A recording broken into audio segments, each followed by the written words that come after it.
Welcome to Raw Talks TV. I'm your host, Lenore, and here is where the people connect to the story. What's up, Raw Talks TV? So, guys, welcome back to yet another episode. In this episode, I'm going to be talking about speaking up for yourself, okay? Brace yourself. So, if you haven't already, make sure you like, subscribe, turn those notifications. Okay.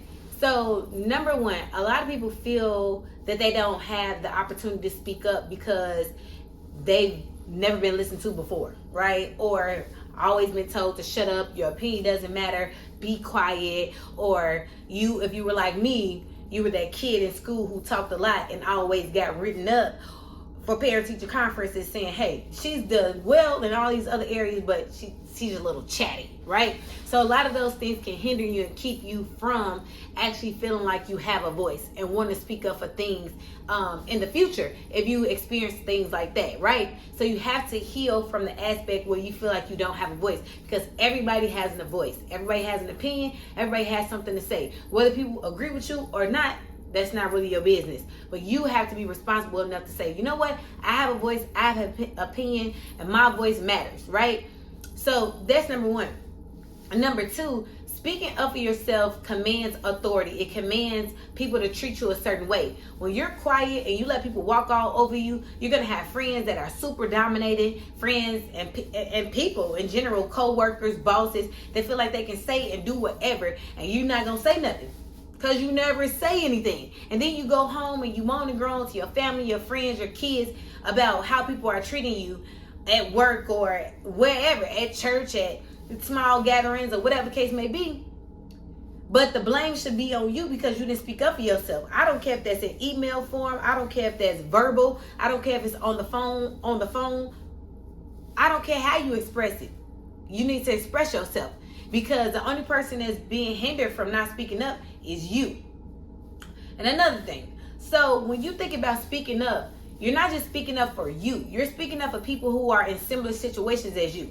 So for me, let somebody else tell it. I'm always stirring up stuff, because I feel like if I'm going through this, somebody for dang sure is going through this or have gone through this, and there are repercussions for people who don't speak up. That's just like if you were sexually assaulted and by a specific person, and then you find out that he sexually or she sexually assaulted somebody else, and then now this person is a victim because you chose not to speak up. That may be like an extreme example, but that's a reality, that people suffer because of what you choose not to speak up for, because of your shame, your guilt, your brokenness, your lack of healing, your lack of self-awareness, your lack of self-esteem or confidence or whatever in yourself. Okay? So speaking up not just helps you, but it helps other people who are in your predicament or will be in your predicament. So that's why I always make the choice to speak up, regardless if it's contrary to the natural conversation, right? The trendy conversation. I don't care about none of that.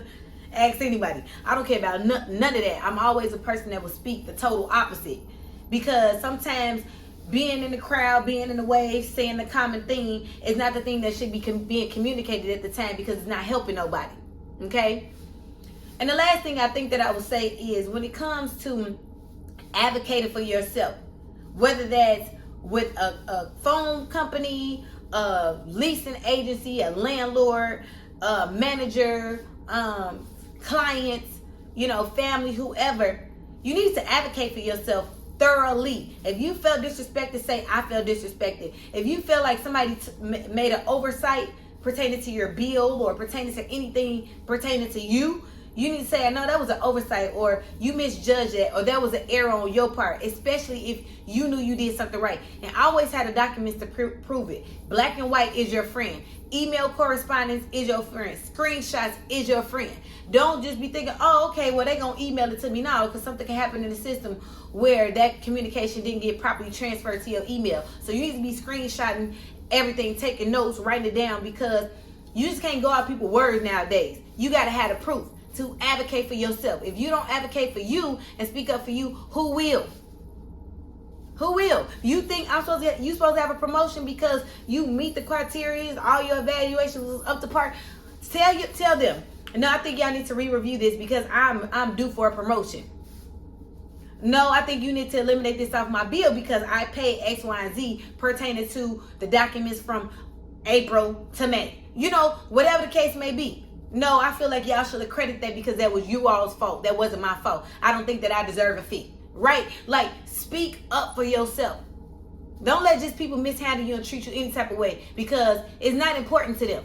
But if it's important to you, you'll fight for it. So that is my Raw Talk of the day. Make sure y'all like, subscribe, turn those notifications, share this video with somebody else. Comment below, let me know if there's any situation where you've been in like that, or can relate to. I'll see you guys in the next video that drops next Thursday.